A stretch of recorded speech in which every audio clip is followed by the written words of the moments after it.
రీసెంట్గా మీరు సోషల్ మీడియాలో ఒక పోస్ట్ అయితే అంటే స్టోరీ పెట్టారు కదా అమర్దీప్ గురించి.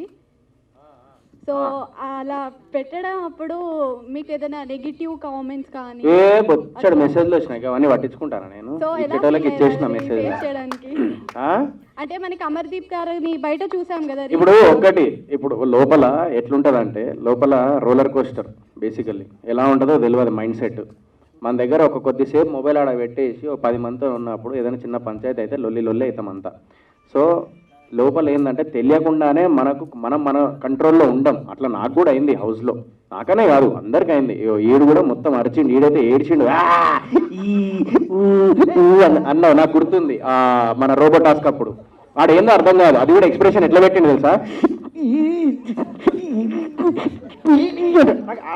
అంటే బేసికల్ నాకు అర్థం కాలేదు. అంటే అలా అయిపోతుంది అది తెలియకుండానే.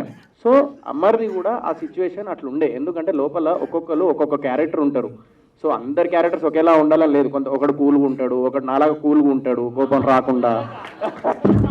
ఈడు అస్సలు కూల్గా ఉండు, మణిగొండలో తెలిసి వీడి గురించి అంతా.